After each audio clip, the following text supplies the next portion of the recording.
바이블 타임과 함께하는 말씀 신약의 38번째 시간입니다. 오늘은 요한복음 5장을 함께 보도록 하겠습니다. 요한복음 5장은 예수님께서 신성을 나타내시는 7가지 표적 중에서 세 번째 표적인 38년 된 병자를 고치신 이야기입니다.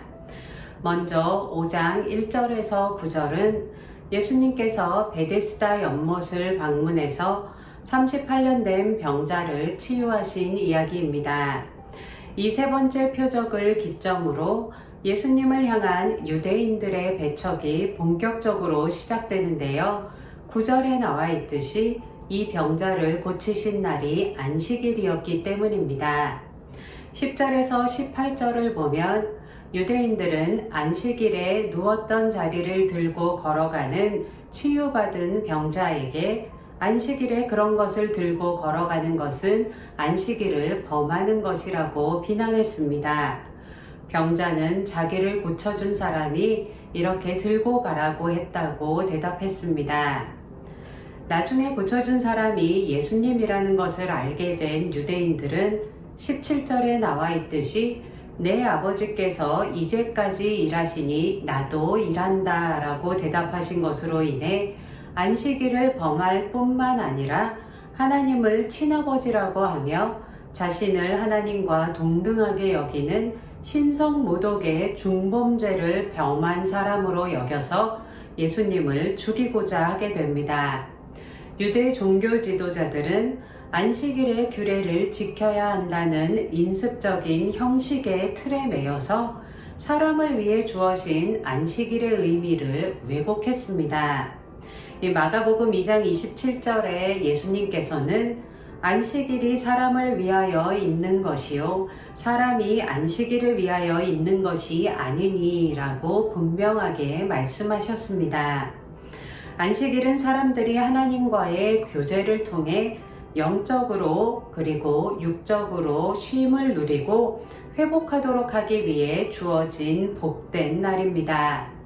이런 날 38년 동안이나 병 때문에 고통받던 병자가 질병에서 노임을 받고 회복된 일을 놓고 유대인들은 안식일을 범했다며 비난했습니다.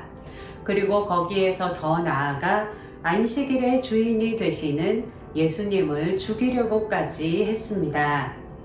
유대인들에게는 안식일, 그리고 우리들에게는 주일로 지켜지는 주님이 구별하신 날에 대한 문제는 결코 가벼운 문제는 아닙니다. 단순히 주님께서 구별하신 날을 어떻게 지킬 것인가 하는 규정상의 문제에 국한된 것이 아니라 사람의 전인격적인 건강과 회복에 대한 문제이기도 합니다.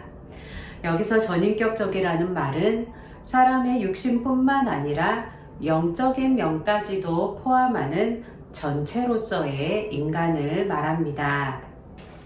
율법주의적인 시각은 주의를 어떻게 하면 어기지 않고 잘 지킬 수 있을까를 고민하며 온갖 금지된 조항을 만들고 준수해야 한다고 주장합니다.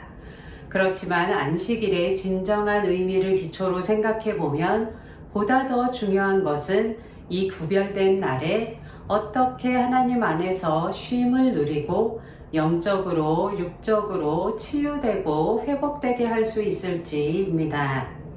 물론 주일 예배를 경시하고 육체적 쉼만을 누리려고 하는 것은 명백한 잘못입니다.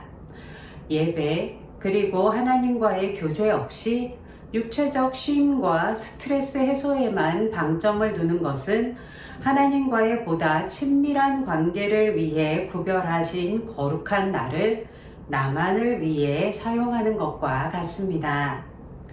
반면에 하나님께서 거룩하게 구별하신 날을 온전하게 지켜야 한다는 생각에 사로잡혀서 온종일 교회에서 힘겹게 봉사만 하는 것도 안식일의 진정한 의미를 잃어버리는 것입니다. 하나님께서는 우리를 하인처럼 부려먹기 위해 한 날을 구별하신 것이 아닙니다. 주일에는 성도들이 함께 예배드리며 하나님과 교제하고 서로서로 교제를 나누며 영적인 재충전과 함께 육체적인 쉼도 누리며 전인격적인 안식을 이룰 수 있어야 합니다. 이 교회에 함께 모여 예배드리는 것이 어쩔 수 없는 의무 방어전이 아니라 기다려지고 기쁨이 되는 시간이 되길 축복합니다.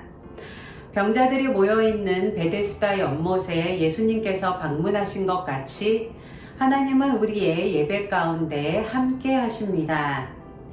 예배 가운데 주님과 깊은 교제를 나누며 영적인 재충전과 치유와 회복을 경험하는 구별된 날을 보내실 수 있기를 축복합니다. 이어지는 19절에서 47절은 예수님께서 성부 하나님과의 관계를 근거로 그 하신 일의 정당성을 밝히시고 세례 요한의 증거와 구약 성경의 증거와 같은 여러 증거들을 통해 예수님의 사역이 곧 하나님의 사역이라는 것을 밝히시는 내용입니다. 예수님께서는 스스로 하시는 것이 아니라 나를 보내시니, 즉 성부 하나님의 뜻대로 살리시고 영생을 주시며 또 심판하기도 하신다고 말씀하셨습니다. 우리 또한 우리 안에 계신 성령님께 의지하며 우리의 힘, 우리의 생각대로가 아니라 성령님께서 이끄시고 힘 주시는 대로 행할 수 있기를 축복합니다. 오늘도 바이블 타임과 함께하는 말씀 신약 시간을 가졌는데요. 계속되는 바이블 타임과 함께하는 말씀을 통해 성경 말씀과 동행하며 말씀을 살아내실 수 있길 축복합니다. 제가 기도하고 요한복음 5장 성경 말씀 낭독을 함께 들으시면서 되새기는 시간 갖도록 하겠습니다. 주님, 우리 가운데 주일을 통하여 주님 앞에서 거룩하게 구별된 날을 통하여 주님과 교제하고 예배하며 우리에게 형제로 허락하신 성도들과 함께 나누며 주님을 기뻐하며 우리의 영과 육이 진정한 안식 가운데 들어가서 재충전을 얻고 주님께 새 힘을 얻어서 또 한 주를 살아갈 수 있게 축복하여 주시옵소서. 또한 우리의 삶이 주님께서 주시는 그 쉼과 안식, 또한 생명과 영생의 복음을 드러내는 삶이 될 수 있도록 축복하여 주시옵소서. 형식에 매이지 않게 하시고 또한 주님께서 주신 그 형식을 무시하지도 않게 하여 주사 우리가 균형을 가지고 신앙생활할 수 있도록 축복하여 주시옵소서. 이 모든 말씀 예수님의 이름으로 기도했습니다. 아멘. 5장. 그 후에 유대인의 명절이 되어 예수께서 예루살렘에 올라가시니라. 예루살렘에 있는 양문 곁에 히브리 말로 베데스다라 하는 못이 있는데 거기 행각 5이 있고 그 안에 많은 병자, 맹인, 다리 저는 사람, 혈기 마른 사람들이 누워 물의 움직임을 기다리니 이는 천사가 가끔 못에 데려와 물을 움직이게 하는데 움직인 후에 먼저 들어가는 자는 어떤 병에 걸렸든지 낫게 되밀어라. 거기 38해 된 병자가 있더라. 예수께서 그 누운 것을 보시고 병이 벌써 오래된 줄 아시고 이르시되 내가 낫고자 하느냐. 병자가 대답하되 주여 물이 움직일 때에 나를 못에 넣어주는 사람이 없어 내가 가는 동안에 다른 사람이 먼저 내려가나이다. 예수께서 이르시되 일어나 내 자리를 들고 걸어가라 하시니 그 사람이 곧 나아서 자리를 들고 걸어가니라. 이 날은 안식일이니 유대인들이 병 나은 사람에게 이르되 안식일인데 내가 자리를 들고 가는 것이 옳지 아니하니라.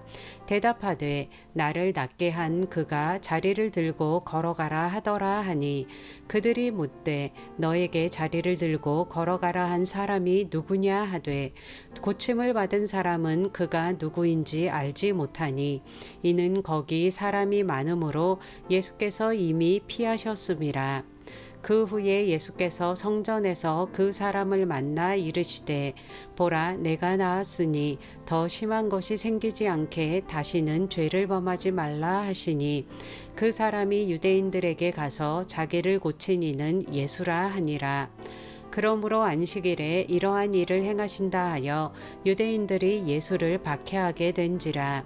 예수께서 그들에게 이르시되 내 아버지께서 이제까지 일하시니 나도 일한다 하시매 유대인들이 이로 말미암아 더욱 예수를 죽이고자 하니 이는 안식일을 범할 뿐만 아니라 하나님을 자기의 친아버지라 하여 자기를 하나님과 동등으로 삼으심이로라. 그러므로 예수께서 그들에게 이르시되 내가 진실로 진실로 너희에게 이르노니 아들이 아버지께서 하시는 일을 보지 않고서는 아무것도 스스로 할 수 없나니 아버지께서 행하시는 그것을 아들도 그와 같이 행하느니라. 아버지께서 아들을 사랑하사 자기가 행하시는 것을 다 아들에게 보이시고 또 그보다 더 큰 일을 보이사 너희로 놀랍게 여기게 하시리라. 아버지께서 죽은 자들을 일으켜 살리심 같이 아들도 자기가 원하는 자들을 살리느니라. 아버지께서 아무도 심판하지 아니하시고 심판을 다 아들에게 맡기셨으니 이는 모든 사람으로 아버지를 공경하는 것 같이 아들을 공경하게 하려 하심이라. 아들을 공경하지 아니하는 자는 그를 보내신 아버지도 공경하지 아니하느니라. 내가 진실로 진실로 너희에게 이르노니 내 말을 듣고 또 나 보내신 이를 믿는 자는 영생을 얻었고 심판에 이르지 아니하나니 사망에서 생명으로 옮겼느니라. 진실로 진실로 너희에게 이르노니 죽은 자들이 하나님의 아들의 음성을 들을 때가 오나니 곧 이때라. 듣는 자는 살아나리라. 아버지께서 자기 속에 생명이 있음 같이 아들에게도 생명을 주어 그 속에 있게 하셨고 또 인자됨으로 말미암아 심판하는 권한을 주셨느니라. 이를 놀랍게 여기지 말라. 무덤 속에 있는 자가 다 그의 음성을 들을 때가 오나니 선한 일을 행한 자는 생명의 부활로 악한 일을 행한 자는 심판의 부활로 나오리라. 내가 아무것도 스스로 할 수 없노라. 듣는 대로 심판하노니 나는 나의 뜻대로 하려 하지 않고 나의 보내신 이의 뜻대로 하려 함으로 내 심판은 의로우니라. 내가 만일 나를 위하여 증언하면 내 증언은 참되지 아니하되 나를 위하여 증언하시는 이가 따로 있으니 나를 위하여 증언하시는 그 증언이 참인 줄 아노라. 너희가 요한에게 사람을 보내매 요한이 진리에 대하여 증언하였느니라. 그러나 나는 사람에게서 증언을 취하지 아니하노라. 다만 이 말을 하는 것은 너희로 구원을 받게 하려 함이니라. 요한은 켜서 비추이는 등불이라. 너희가 한때 그 빛에 즐거이 있기를 원하였거니와 내게는 요한의 증거보다 더 큰 증거가 있으니 아버지께서 내게 주사 이루게 하시는 역사 곧 내가 하는 그 역사가 아버지께서 나를 보내신 것을 나를 위하여 증언하는 것이요 또한 나를 보내신 아버지께서 친히 나를 위하여 증언하셨느니라. 너희는 아무 때에도 그 음성을 듣지 못하였고 그 형상을 보지 못하였으며 그 말씀이 너희 속에 거하지 아니하니 이는 그가 보내신 이를 믿지 아니함이라. 너희가 성경에서 영생을 얻는 줄 생각하고 성경을 연구하거니와 이 성경이 곧 내게 대하여 증언하는 것이니라. 그러나 너희가 영생을 얻기 위하여 내게 오기를 원하지 아니하는도다. 나는 사람에게서 영광을 취하지 아니하노라. 다만 하나님을 사랑하는 것이 너희 속에 없음을 알았노라. 나는 내 아버지의 이름으로 왔음에 너희가 영접하지 아니하나 만일 다른 사람이 자기 이름으로 오면 영접하리라. 너희가 서로 영광을 취하고 유일하신 하나님께로부터 오는 영광은 구하지 아니하니 어찌 나를 믿을 수 있느냐. 내가 너희를 아버지께 고발할까 생각하지 말라. 너희를 고발하는 이가 있으니 곧 너희가 바라는 자 모세니라.